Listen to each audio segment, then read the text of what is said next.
Տեսեք, մենք հասկանալիորեն շատ խոսում ենք խաղաղության մասին, բայց ուզում եմ ընդգծել, որ խաղաղությունը ոչ միայն քաղաքական, այլև սոցիալ-հոգեբանական հասկացություն է։ Ինչի համար եմ ասում, որովհետև ես ուզում եմ նաև կառավարության նիստում արձանագրել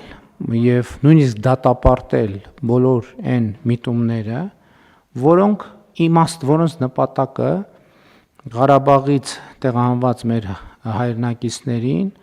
եւ ընդհանրապես հայ ժողովրդին պանդուխտի կարգավիճակում պահելն է։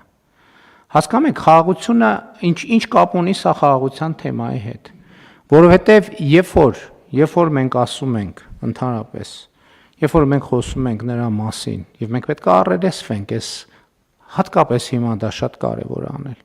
Երբ որ մենք ասում ենք, խոսում ենք վերադարձի օրակարգի մասին, նկատի ունենալով այն, ինչ հասկանալիորեն եւ ակնհայտորեն նկատի ունենք, մենք ըստ էության առաջինը չենք թողում, որ այդ մարդիկ խաղաղվեն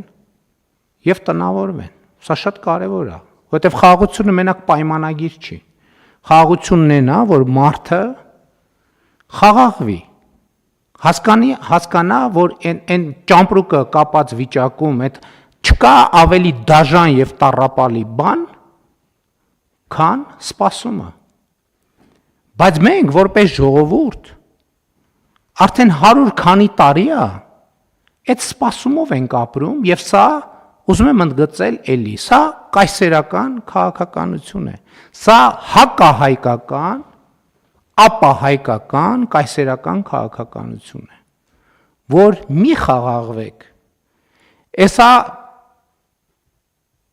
կվերադառնաք կամ կվերադարձնենք, էսա ցեղասպանության միջազգային ճանաչում կլինի, էսա կվերադառնաք Վան, Մուշ, չգիտեմ, Կիլիկիա, եւ այլն, եւ այդպես շարունակ։ Այս քաղաքականությունը ունի երկու նպատակ։ Առաջինը հայ ժողովրդին պահել պանդուխտի գիտակցության մեջ եւ երկրորդը թույլ չտալ, որ Հայաստանի Հանրապետությունը որպես պետություն կայանա, որովհետեւ այն երկիրը, որտեղ իշխող սոցիալ հոգեբանությունը պանդուխտի սոցիալ հոգեբանությունն է, որ մենք ինչ որ միտեղ պետքա գնանք, այս այն տեղը չի, որտեղ մենք պետքա մնանք, այդ պետությունը չի կարա կայանա։ Եվ մենք անընդհատ առերեսվում ենք, մենք այդքան, տեսեք, մենք անկախության առաջին օրերից ի վեր միլիոնավոր անգամներ մեր հանրային քաղաքական դաշտում, սոցիալ բանում, մամուլում, հետո երբ որ սոցիալական ցանցերը կային սոցիալական ցանցերում, ամենաշատ օգտագործված տերմինաբանությունը եւ խնդրեմը այդ արտագաղթն է։ Մեր խնդրեմն է, բայց մենք այդ խնդրեմը չենք ճանաչել եւ չենք ճանաչում։ Մենք չգիտենք այդ ինչ երևույթ է։ Ընդ որում, ես ուզում եմ սա բան անել, սա ընդգծել, ընդ որում ժողովուրդը ավելի շատ այս խնդրեմի հետ առերեսվում ուզում հասկանալ անեկդոտների, պատմությունների, սովորույթների տեսքով, քան պետությունը, քան պայմանականորեն ասած էլիտար շրջանակները, որովհետև էլիտար, այսպես ասած, շրջանակները այդ process-ի մաս են, որովհետև էլիտար շրջանակները կայսերական քաղաքականության մաս են, գիտակցաբար թե անգիտակցաբար, լինելով այն մեխանիզմի գործողության մեջ, որի նպատակը էլ եմ ասում, Հայաստանի Հանրապետության որպես անկախ ինքնիշխան զարգացած ազատ պետություն կայացումը թույլ չտալն է։ Եվ սա սպառնալիք է Հայաստանի անվտանգության համար։ Այդ ժամանակ այդքան որ ասում են անվտանգություն, երկրորդ արտագաղթից հետո անվտանգությունն է։ Մենք մինչև հիմա չենք էլ հասկացել անվտանգությունը ինչ է, ինչ բաղադրից, ինչ կոմպոնենտներից է ինքը բաղկացած, որովհետև ոչ մի համակարգ ինքը մի դետալից չի բաղկացած։ Ոնց որ ավտոմեքենա ասելով նկատի ունենանք անիվ կամ ղեկ։ Անիվ կարող ենք ունենալ նույնիսկ 4 հատ, բայց դա չի նշանակում, որ մենք մեքենա ունենք։ Նստատեղ կարող ենք ունենալ նույնիսկ 15 հատ, բայց դա չի նշանակի, որ մենք մեքենա ունենք։ Շարժիչ էլ կարող ենք ունենալ, բայց դա չի նշանակի, թե մենք մեքենա ունենք։ Եվ ես կարծում եմ, որ մեր մեծագույն խնդիրն է արձանագրել հետևյալը։ Եվ ես իմիջիալոց նաև իրական Հայաստանի մասին բանախոսությունների ընթացքում ես այդ թեմային անդրադառնում եմ, ես իսկապես ուզում եմ հասկանալ այդ երևույթը։ Այդ ինչ երևույթ է, որ մարդը ծնվել, մեծացել է Հայաստանում, ասենք ապրում է, ենթադրենք Քաջարանում կամ Դիլիջանում կամ չգիտեմ որևէ տեղ։ Ինքը ստեղ է ծնվել, մեծացել, իր հայրը ստեղ է ծնվել, մեծացել, բայց ասում ես դու որտեղից ես, ուզում ես իմանաս որտեղ է ապրում, փողոցը, բանը եւ այլն։ Ասենք մարդը կարող ասի ես Վանից եմ։ Թվում է թե ինչ հետաքրքիր բան է, հայրենասիրական մոտեցում է։ Բայց սա լրիվ ուրիշ երևույթ է, սա կայսերական հայրենասիրության դրսևորում է։ Չեմ վարանի, էլի ուզում եմ ասել ավելի կոնկրետ, ստալինյան հայրենասիրության դրսևորում է։ Հայրենասիրության այն բանաձևը, որը Ստալինը բան արել, այն ժամանակ այդ բաները չկար, upload արել մեր հանրային գիտակցության մեջ։ Եվ էլ եմ ասում,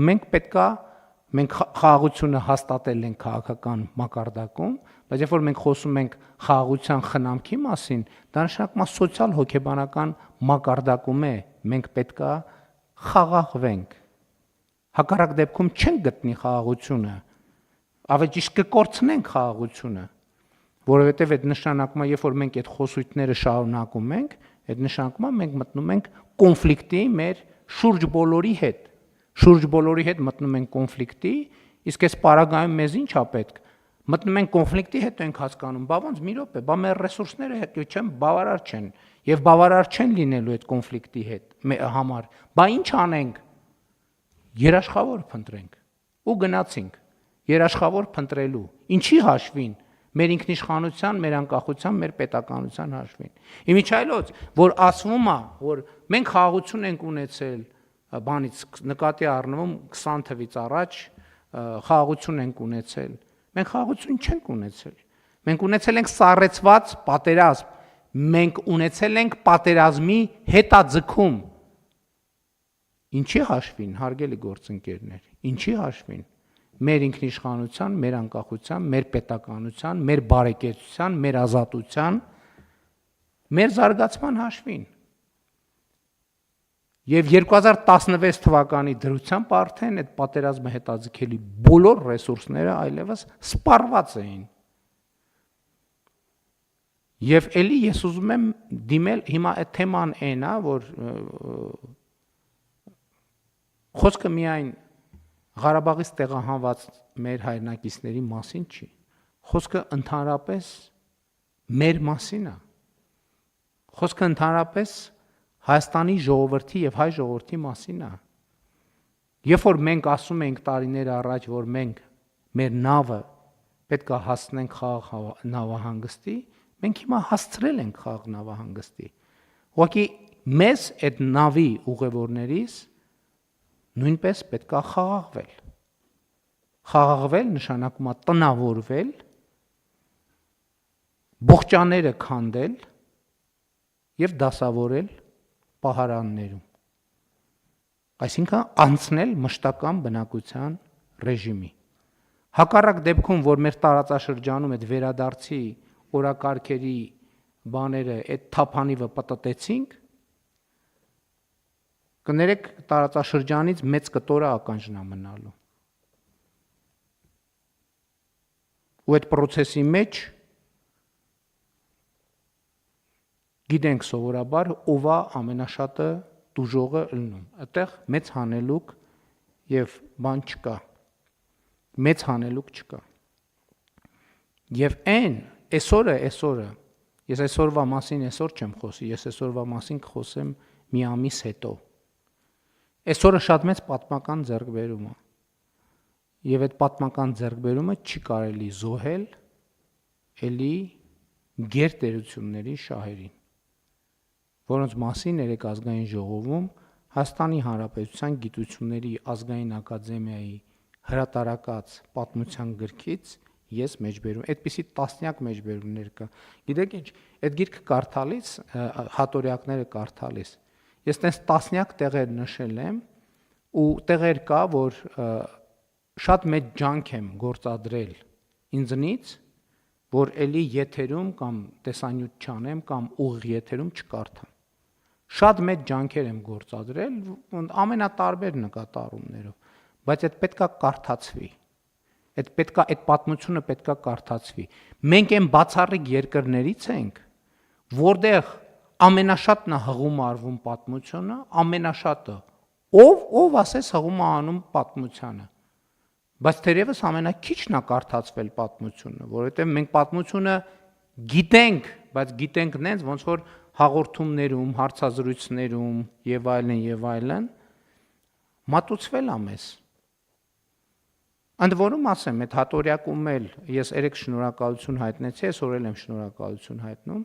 այնտեղ կա հետևությունների կտորը, թե սա ինչ է նշանակում։ Այնտեղ կան որոշ բաներ, իմ կարծիքով սուբյեկտիվիզմներ, բայց դա իրական չի։ Առնվազն գիտնականները իրանց գիտական բարեխղճությունը ցուցաբերել են, փաստը շարադրել են, հիմա հետևությունը 10-20 էջ փաստից հետո կես էջ հետևությունը հիմա ընթերցող այդ ինքը այդ հետևությունն արել, բայց որև մեկին չի պարտադրվում այդ հետևությունը։ Ընդ որում այդ հետևությունն էլ ինքը բանավեճ է, որը շատ կարևոր է, այդ հետևությունը ընդհակառակը շատ ինքը բանավեճ է հարուցում եւ հնարավորություն է տալիս խոսել այդ մասին։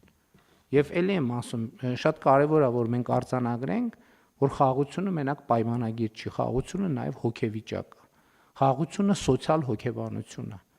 Որովհետև մենք երբ որ հասկանանք, որ մենք էլ տեղ չունենք գնալու, մենք հասել ենք այնտեղ, որտեղ առաջիկա հարյուրամյակներում եւ հազարամյակներում այս պետության տարածքում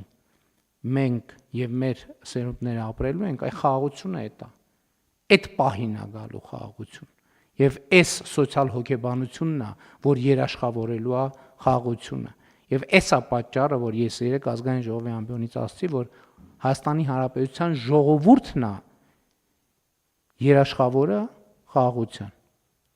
Եվ այս ծրագիրը իհարկե ինքը մենք հիմա շատ նայում ենք անդադ տնտեսական բանի,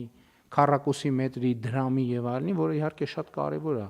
Հանապազորյա խնդիրն է, որը մենք պետք է լուծենք, բայց շատ կարևոր է, որ այս հարցերի քաղաքական